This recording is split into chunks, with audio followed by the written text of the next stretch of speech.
Hello everyone guys, कैसे हैं आप लोग। उम्मीद करता हूं सब बढ़िया होंगे। सो फ्रेंड्स, इन्वेस्टो प्राइड के एक और वीडियो में आप सभी का फिर से स्वागत है। एंड फ्रेंड्स, आज के इस वीडियो में हम लोग बात करने वाले हैं दो ऐसे स्मॉल कैप म्यूचुअल फंड्स के बारे में जो कि साल 2025 में आप सभी के लिए बेहद ही शानदार हो सकता है अगर आप एसआईपी इन्वेस्टमेंट करना चाहते हैं तो। जी हाँ दोस्तों, आपने बिल्कुल सही सुना। ये दोनों ही स्मॉल कैप फंड्स पिछले 3 महीने में मोटा मोटी 8 से 10% के आसपास में गिरावट दिखा चुका है और दोनों फंड देखा जाए तो काफी शानदार है। हिस्टोरिकली आपको बेहद ही शानदार तरीके से पैसे बना के दिया हुआ है। दोनों फंड का देखें तो गिरावट वैसे काफी कम दिखने को मिलता है अपने बेंचमार्क एंड कैटेगरी के कंपैरिजन में। एंड जब मार्केट तेजी में रहता है तो उस केस में ये दोनों फंड्स आपको रिटर्न भी बेहद ही शानदार तरीके से बना के देता है। तो फ्रेंड्स, ये दोनों ही स्मॉल कैप फंड्स आपके लिए एसआईपी इन्वेस्टमेंट करने के लिए काफी शानदार हो सकता है। वहीं फ्रेंड्स, अगर आप गिरते हुए बाजार का फायदा उठाना चाहते हैं और म्यूचुअल फंड में लमसम करना चाहते हैं, इन दैट केस मैं इस टॉपिक पे काफी डिटेल में एक वीडियो बनाया है और वो कौन कौन सा म्यूचुअल फंड जो कि लमसम के लिए काफी शानदार हो सकता है साल 2025 में, तो उस वीडियो का लिंक मैं आपको डिस्क्रिप्शन में दे दूंगा या फिर आपको आई बटन में मिल जाएगा, तो उस वीडियो को भी जाके आप देख सकते हैं। वहीं फ्रेंड्स, अगर आपने इस चैनल को अभी तक सब्सक्राइब नहीं किया हुआ है देन प्लीज सब्सक्राइब कीजिए चैनल को। साथ के साथ गाइस नोटिफिकेशन बेल ऑन करके ऑल पे क्लिक कर लीजिएगा ताकि जब भी इस चैनल पे वीडियो लेके आऊंगा सारे ही वीडियो का नोटिफिकेशन आपको मिलता रहेगा। तो गाइस, जैसे मैंने आपको बताया कि भाई आज के इस वीडियो में हम लोग बात करने वाले हैं उन दो स्मॉल कैप म्यूचुअल फंड्स के बारे में जो कि साल 2025 में एसआईपी इन्वेस्टमेंट के लिए बेहद ही शानदार हो सकता है। तो चलिए फ्रेंड, पहले बात कर लेते हैं उन दोनों ही स्मॉल कैप फंड्स का बेसिक डिटेल्स का, फिर बात करेंगे हिस्टोरिकल रिटर्न का, इसके बाद बात करेंगे कि भाई इन दोनों फंड्स का जो पोर्टफोलियो वैल्यूएशन है या फिर पोर्टफोलियो कंसंट्रेशन है वो कितना बेहतर निकल के आता है। एंड लास्टली बात करेंगे कि भाई इन दोनों में से कौन सा फंड है जो कि काफी कम गिरता है जब मार्केट में काफी तेज गिरावट आती है। तो गाइस, सबसे पहले बात करें इन दोनों ही स्मॉल कैप फंड्स का बेसिक डिटेल्स का, तो पहले बात कर लेते हैं आपका फंड साइज यानी कि एसेट अंडर मैनेजमेंट का। तो बात करें पहला फंड यानी कि Nippon India small cap fund का फंड साइज का, तो वो है यहाँ पे आपका 61,974 करोड़ का। देखा जाए तो मोटा मोटी इस फंड का जो फंड साइज है वो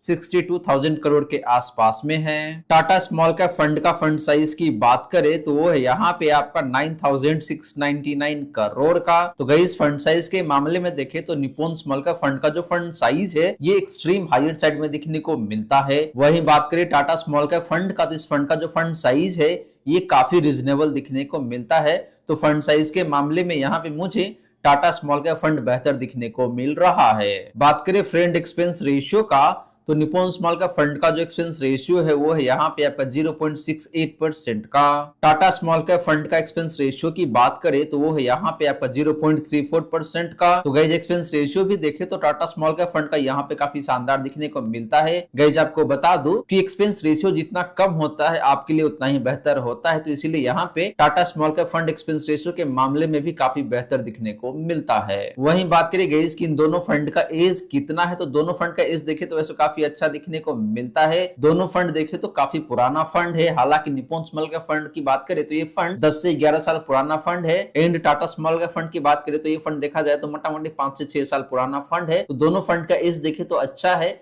यहाँ पे मुझे कहीं कोई दिक्कत लग नहीं रहा है। तो फ्रेंड्स, ये रही बात आपका इन दोनों ही स्मॉल कैप फंड्स का बेसिक डिटेल्स का। और यहाँ पे देखे तो overall Tata small cap fund मुझे काफी शानदार दिखने को मिलता है। अब चलिए गाइस, बात कर लेते हैं इन दोनों ही फंड्स का रिटर्न का, यानी कि हिस्टोरिकली देखा जाए तो दोनों में से कौन सा फंड जो कि आपको ज्यादा बेहतर परफॉर्म करके दिया हुआ है और जब मार्केट में तेज गिरावट आती है तो कौन सा फंड है जो कि काफी कम गिरता है। तो चलिए बात कर लेते हैं इन दोनों ही फंड्स का हिस्टोरिकल रिटर्न का। तो फ्रेंड्स, बात करें हिस्टोरिकल रिटर्न का, तो यहाँ पे पहले बात कर लेते हैं लास्ट 1 ईयर का। तो लास्ट 1 ईयर में निप्पॉन स्मॉल कैप फंड का जो रिटर्न है वो है यहाँ पे आपका 16.78% का। टाटा स्मॉल कैप फंड का पिछले 1 साल का रिटर्न की बात करें तो वो है यहाँ पे आपका 23.41% का। एंड बात करें बेंचमार्क इंडेक्स का लास्ट 1 ईयर का रिटर्न का, तो वो है यहाँ पे आपका 12.16% का। तो गाइस, लास्ट 1 ईयर में हालांकि दोनों फंड्स का रिटर्न अपने बेंचमार्क से बेहतर दिखने को मिलता है, लेकिन बात करें टाटा स्मॉल कैप फंड का, तो इस फंड का जो रिटर्न है लास्ट 1 ईयर में वो काफी शानदार दिखने को मिलता है और इस फंड ने अपने बेंचमार्क को तो बीट करा ही हुआ है, साथ के साथ इस फंड ने निप्पॉन स्मॉल कैप फंड को भी काफी अच्छे खासे मार्जिन से बीट किया हुआ है। तो गाइस, लास्ट 1 ईयर में देखे तो टाटा स्मॉल कैप फंड यहाँ पे काफी शानदार दिखने देखने को मिल रहा है। बात करें गाइस पिछले 3 सालों का रिटर्न का, तो निप्पॉन स्मॉल कैप फंड का जो रिटर्न है पिछले 3 सालों का वो है यहाँ पे आपका 23.64% का। टाटा स्मॉल कैप फंड का पिछले 3 सालों का रिटर्न की बात करें तो वो है यहाँ पे आपका 22.86% का, मोटा मोटी 23% के आसपास में है। एंड बात करें बेंचमार्क इंडेक्स का पिछले 3 सालों का रिटर्न का, तो वो निकल के आता है यहाँ पे आपका 18.3% का। तो friends similar to last 1 year, last 3 year में भी देखे तो दोनों फंड्स का जो रिटर्न है अपने बेंचमार्क से बेहतर दिखने को मिलता है। हालांकि दोनों फंड का रिटर्न की बात करें तो मोटा मोटी सिमिलर लाइन पे ही दिखने को मिल रहा है, 1% के आसपास में डिफरेंस आपको दिखने को मिलता है। तो लास्ट 3 ईयर में देखें तो रिलेटिव टर्म में निप्पॉन स्मॉल कैप फंड यहाँ पे थोड़ा सा बेहतर दिखने को मिलता है। हालांकि परफॉर्मेंस का जो गैप है गाइस बहुत ज्यादा का नहीं है। बात करें गाइस पिछले 5 सालों का रिटर्न का, तो निप्पॉन स्मॉल कैप फंड का जो रिटर्न है पिछले 5 सालों का वो है यहाँ पे आपका 32.7% का। टाटा स्मॉल कैप फंड का पिछले 5 सालों का रिटर्न की बात करें तो वो है यहाँ पे आपका 30.57% का। एंड बात करें बेंचमार्क इंडेक्स का पिछले 5 सालों का रिटर्न का, तो वो है यहाँ पे आपका 26.21% का। तो guys similar to remaining 2 time frame, last 5 year में भी देखे तो दोनों फंड्स का रिटर्न अपने बेंचमार्क से बेहतर दिखने को मिलता है। एंड बात करें यहाँ पे इन दोनों में से एक बेस्ट फंड का, तो मुझे निप्पॉन स्मॉल कैप फंड ज्यादा बेहतर दिखने को मिलता है, क्योंकि इस फंड का रिटर्न मोटा मोटी 2 से 2.5% ज्यादा है टाटा स्मॉल कैप फंड के कंपैरिजन में पिछले 5 सालों में। तो गाइस परफॉर्मेंस के मामले में देखे तो यहाँ पे दोनों फंड्स काफी अच्छा दिखने को मिलता है। दोनों फंड का return across the time frame काफी शानदार दिखने को मिलता है, और दोनों फंड्स के परफॉर्मेंस के बीच में जो गैप है वो बहुत कम का दिखने को मिलता है। तो दोनों फंड यहाँ पे काफी अच्छा दिख रहा है, मुझे बहुत ज्यादा दिक्कत लग नहीं रहा है दोनों फंड के परफॉर्मेंस के बीच में। तो गाइस ये तो हमने बात किया इन दोनों ही फंड्स का हिस्टोरिकल रिटर्न का। अब चलिए गाइस बात कर लेते हैं इन दोनों ही स्मॉल कैप फंड्स का पोर्टफोलियो कंसंट्रेशन का एंड पोर्टफोलियो वैल्यूएशन का। तो गाइस बात करें पोर्टफोलियो कंसंट्रेशन एंड वैल्यूएशन का, तो पहले बात करते हैं निप्पॉन स्मॉल कैप फंड का। तो इस फंड का जो पोर्टफोलियो में जो नंबर ऑफ स्टॉक्स है जो काफी ज्यादा दिखने को मिलता है, और वो है यहाँ पे आपका 227, जो कि देखा जाए तो बहुत ज्यादा नंबर ऑफ स्टॉक्स है। और इसकी वजह से देखिए तो टॉप 10 स्टॉक्स में जो कंसंट्रेशन है इस फंड का वो 14.36% का है। टॉप 5 स्टॉक्स कंसंट्रेशन की बात करें तो ये भी काफी कम दिखने को मिलता है, 8.23% का। वहीं बात करिए गाइस आपका टॉप 3 सेक्टर कंसंट्रेशन का, तो ये देखा जाए तो ज्यादा दिखने को मिलता है, मोटा मोटी 41% का। तो गाइस कंसंट्रेशन के मामले में देखें तो निप्पॉन स्मॉल कैप फंड का जो कंसंट्रेशन है स्टॉक्स में वो काफी कम दिखने को मिलता है। हालांकि सेक्टर की बात करें तो यहाँ पे कंसंट्रेशन थोड़ा सा ज्यादा दिखने को मिलता है। वहीं बात करें आपका टाटा स्मॉल कैप फंड का कंसंट्रेशन का, तो यहाँ पे जो नंबर ऑफ स्टॉक्स ये काफी कम दिखने को मिलता है निप्पॉन स्मॉल कैप फंड के कंपैरिजन में, और वो है 57 का। और इसी वजह से देखें तो इसका जो टॉप 10 स्टॉक कंसंट्रेशन है ये थोड़ा सा हाइट साइड में दिखने को मिलता है, 33.67% का। टॉप 5 स्टॉक्स कंसंट्रेशन की बात करें तो ये है 18.55% का। एंड बात करें टॉप 3 सेक्टर कंसंट्रेशन का, तो ये देखा जाए तो कंपैरेटिवली कम दिखने को मिलता है, 36% के आसपास में। तो गाइस यहाँ पे देखा जाए तो सिंपल सा रीजन है कि जो निप्पॉन स्मॉल कैप फंड है यहाँ पे नंबर ऑफ स्टॉक्स काफी ज्यादा दिखने को मिलता है, एंड जो टाटा स्मॉल कैप फंड है इसमें नंबर ऑफ स्टॉक्स काफी कम दिखने को मिलता है। तो यही रीजन है जिसकी वजह से निप्पॉन स्मॉल कैप फंड का जो कंसंट्रेशन लेवल है वो काफी कम है स्टॉक्स में, जो टाटा स्मॉल कैप फंड इसका कंसंट्रेशन काफी ज्यादा है स्टॉक्स के केस में। हालांकि बात करी गई सेक्टर कंसंट्रेशन का, तो निप्पॉन स्मॉल कैप फंड का जो कंसंट्रेशन है सेक्टर्स में वो ज्यादा दिखने को मिलता है in comparison with Tata small cap fund. वहीं बात करी गई वैल्यूएशन का कि भाई किस फंड का पोर्टफोलियो कितना ओवर वैल्यूड है या फिर कितना अंडर वैल्यूड है। पहले बात करते हैं निप्पॉन स्मॉल कैप फंड का पोर्टफोलियो वैल्यूएशन का। तो इस फंड का जो पोर्टफोलियो का पीवी रेशियो है यानी कि जो price to book value ratio है वो 4.31 टाइम्स का है। And Tata small cap fund का पोर्टफोलियो का जो पीवी रेशियो है वो है आपका 3.74 टाइम्स का। तो टाटा स्मॉल कैप फंड का जो पोर्टफोलियो का price to book value ratio है वो थोड़ा सा कम है। इससे यही पता चलता है कि भाई price to book value ratio के मामले में इस फंड का पोर्टफोलियो बेहतर है निप्पॉन स्मॉल कैप फंड के कंपैरिजन में। वहीं बात करेंगे इस पोर्टफोलियो का पी रेशियो का यानी कि प्राइस टू अर्निंग रेशियो का, तो निप्पॉन स्मॉल कैप फंड का पोर्टफोलियो का जो पी रेशियो है वो है आपका 29.1 टाइम्स का। एंड बात करें टाटा स्मॉल कैप फंड का पोर्टफोलियो का पी रेशियो का, तो वो है यहाँ पे आपका 33.96 टाइम्स का, यानी कि मोटा मोटी 34 टाइम्स का पी रेशियो है टाटा स्मॉल कैप फंड का पोर्टफोलियो का। तो guys price to earning ratio के मामले में देखें तो यहाँ पे निप्पॉन स्मॉल कैप फंड थोड़ा सा बेहतर दिखने को मिलता है टाटा स्मॉल कैप फंड के कंपैरिजन में। तो गाइस ये रही बात आपका इन दोनों ही फंड्स का पोर्टफोलियो कंसंट्रेशन का एंड पोर्टफोलियो वैल्यूएशन का। और गाइस ओवरऑल देखें तो कंसंट्रेशन के मामले में निप्पॉन स्मॉल कैप फंड थोड़ा सा बेहतर दिखने को मिलता है। And Tata small cap fund का जो पोर्टफोलियो कंसंट्रेशन है ये थोड़ा सा हाइट साइड में दिखने को मिलता है। तो ये भी एक रीजन है गाइस जिसकी वजह से मुझे लगता है कि हाल फिलहाल में यानी कि पिछले 3 महीने में या फिर 6 महीने में टाटा स्मॉल कैप फंड ज्यादा गिरा है निप्पॉन स्मॉल कैप फंड के कंपैरिजन में।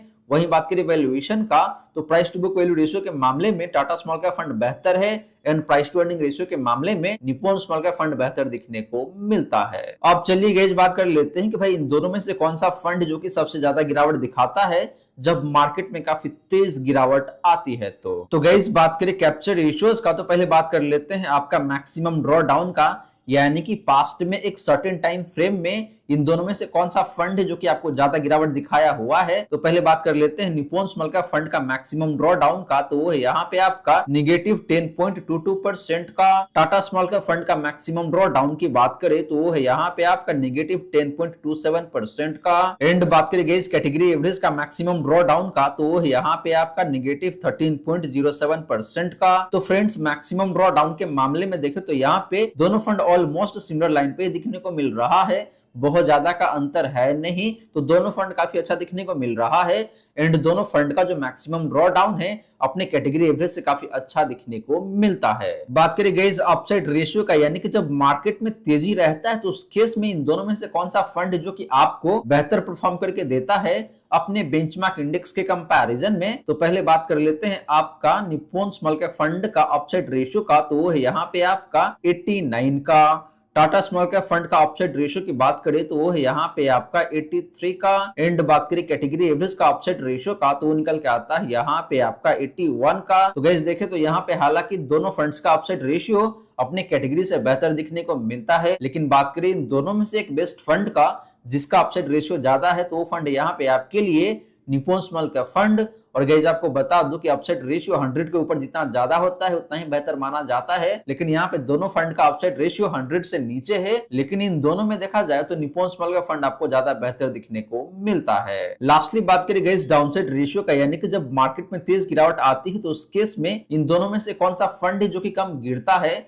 अपने बेंचमार्क इंडेक्स के कंपैरिजन में। तो पहले बात करते हैं निप्पॉन स्मॉल कैप फंड का डाउनसाइड रेशियो का, तो यहाँ पे आपका 59 का। टाटा स्मॉल कैप फंड का डाउनसाइड रेशियो की बात करें तो वो है यहाँ पे आपका 50 का। एंड बात करें कैटेगरी एवरेज का डाउनसाइड रेशियो का, तो निकल के आता है यहाँ पे आपका 67 का। तो गाइस दोनों फंड का जो डाउनसाइड रेशियो है अपने कैटेगरी से काफी अच्छा दिखने को मिल रहा है। हालांकि बात करें इन दोनों में से एक बेहतरीन फंड का जिसका डाउनसाइड रेशियो बेहतर है, तो फंड यहाँ पे आपके लिए टाटा स्मॉल कैप फंड, यानी कि जब मार्केट में तेज गिरावट आती है तो उस केस में टाटा स्मॉल कैप फंड कम गिरावट दिखाती है अपने बेंचमार्क इंडेक्स के कंपैरिजन में। तो फ्रेंड्स ये रही बात आपका इन दोनों ही स्मॉल कैप फंड्स का कैप्चर रेशियोज का। और गाइस यहाँ पर देखें तो ओवरऑल दोनों ही फंड्स काफी अच्छा दिखने को मिलता है, दोनों फंड्स काफी कम गिरता है जब मार्केट में तेज गिरावट आती है तो, और दोनों फंड्स का जो परफॉर्मेंस देखे तो वो भी काफी अच्छा दिखने को मिलता है। तो ओवरऑल देखा जाए तो दोनों फंड अपने अपने जगह पे काफी शानदार है। आप अपने रिस्क प्रोफाइल के अकॉर्डिंग दोनों में से किसी एक फंड में जाके इन्वेस्ट कर सकते हैं। तो गाइस ये रही सारी की सारी बातें जो हमने किया आज के इस वीडियो में। और फ्रेंड्स यहाँ पे देखा जाए तो हमने बात किया Nippon small cap fund and Tata small cap fund के बारे में, और दोनों ही फंड देखे तो 5 स्टार रेटेड म्यूचुअल फंड है स्मॉल कैप कैटेगरी से। और गाइस दोनों फंड्स का रिटर्न अपने अपने जगह पे काफी शानदार है।